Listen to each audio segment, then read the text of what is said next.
قرآن کہتا ہے کن کے بارے میں؟ حضور کے غلاموں کے بارے میں، حضور کے صحابہ کے بارے میں۔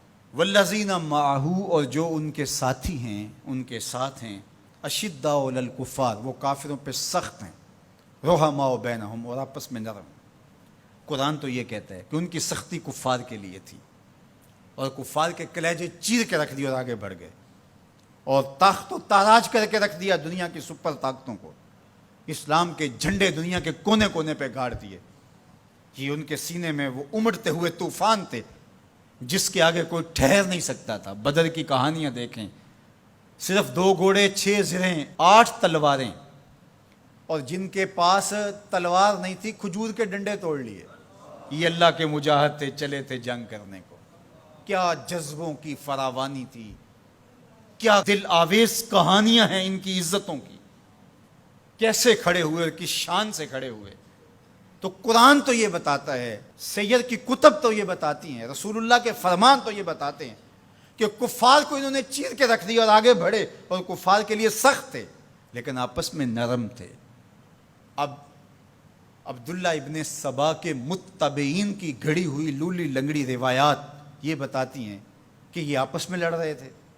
تو مجھے بتائیں، ہمارے نظریے کے لیے جو دلیل چاہیے وہ قرآن اور حدیث سے لیں گے یا عبداللہ ابن سبا کے متبعین کی گھڑی ہوئی روایات سے لیں گے؟ تو قرآن تو یہ بتاتا ہے رحماء بینہم، یہ آپس میں نرم دل تھے۔ باقی ایک باشعور معاشرے کے اندر اختلاف رائے ہو جانا وہ ایک الگ بات ہے، وہ میرا آپ سے ہو سکتا ہے، آپ کا میرے سے ہو سکتا ہے۔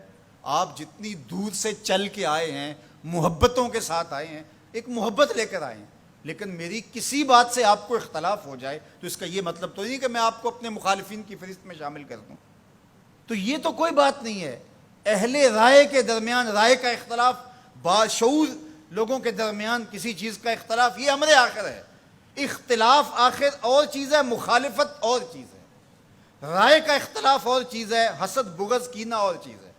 تو قرآن نے جو بتایا ہے رحماء بینہم، یہ آپس میں نرم دل تھے، آپس میں بھی ان کی محبت تھی، اور اہل بیت کے ساتھ ان کا جو ربط و رشتہ تھا وہ عقیدت کا تھا، گہرا تھا، مضبوط تھا۔ یہ آپس میں ہر وقت جو تاریخی کہانیاں بتاتی ہیں کہ دستوں گرے باندھ رہتے تھے، ایسا قطعاً نہیں ہے، بلکہ ان کی پیار کی کہانیاں ہیں۔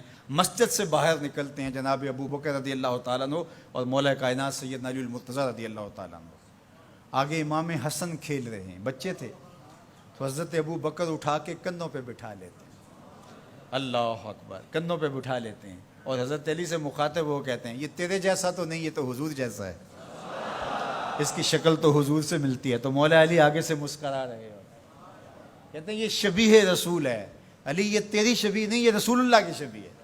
تو یہ محبت کی کہانیاں نہیں تو اور کیا ہیں؟ یہ الفت کا جہاں آباد نہیں ہے تو اور کیا ہے؟ ان کے دلوں کے اندر جو ایک دوسرے کے لیے محبتیں۔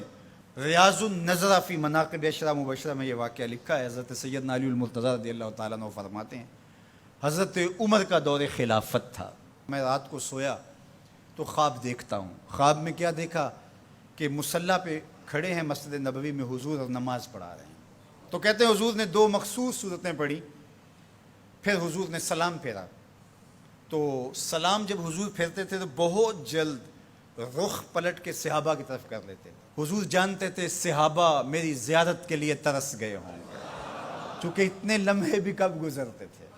تو حضرت علی فرماتے میں نے خواب میں دیکھا کہ کوئی خاتون باکورہ لے کے کھجوروں کی شکل میں حضور کی خدمت میں حاضر ہو گئی۔ اب جو جتنے بھی نمازی تھے حضور نے ان کو بانٹنا شروع کر دیا، ایک ایک کھجور حضور نے سب کو عطا کی۔ تو کہتے ہیں کہ حضور نے مجھے بھی ایک کھجور عطا کی، جب میں نے اس کو کھایا تو اتنی لذیذ تھی کہ زندگی میں اتنا مزہ کبھی کھجور کا آیا نہیں تھا۔ حضور نے مجھے ایک دی، باقیوں کو بھی ایک ایک عطا کی۔ میرے دل میں تھا کہ حضور سے عرض کروں حضور مجھے ایک اور عطا کر دے، لیکن ادب حیا مانے رہا، میں آرزو رکھنے کے باوجود دوسری کھجور مانگ نہیں سکا۔ اسی اثناء میں میری آنکھ کھل گئی، آنکھ کھلی تو کھجور کا ذائقہ میرے منہ میں موجود تھا۔ مسجد نبوی میں ادھر اذان ہو رہی ہے، میں نے جلدی سے وضو کیا اور سنتیں پڑھی اور مسجد نبوی میں پہنچا تو حضرت عمر نماز پڑھا رہے تھے، اور جو صورتیں رات خواب میں حضور سے میں نے سنی تھی حضرت عمر بھی وہی تلاوت کر رہے تھے۔ مجھے لگا کہ رات والے خواب کی کوئی تعبیر تو نہیں ہے۔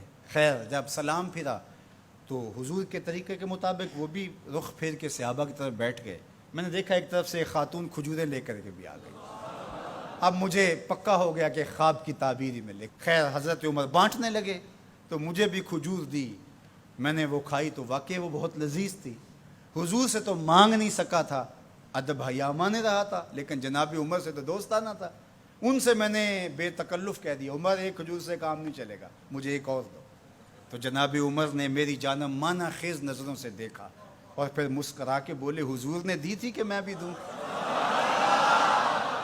ان کی تو آپس میں دوستیوں کا تعلق تھا, ان کی تو محبتوں کے رشتے تھے, اور ہم ان کو آپس میں کھڑا کیا ہوا ہے. تو قرآن کہتا ہے روحا ماؤ بینہم. آپ کے عقیدے کی بنیاد کیا ہونی چاہیے صحابہ اور اہل بیت کے بارے میں؟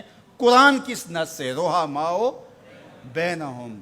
روایت کوئی کتنی بھی بڑی کتاب میں کیوں نہ لکھی ہو, اس میں سکم ہو سکتا ہے, راوی جھوٹ بول سکتا ہے, لیکن قرآن کی تو قطعی بات ہے نا.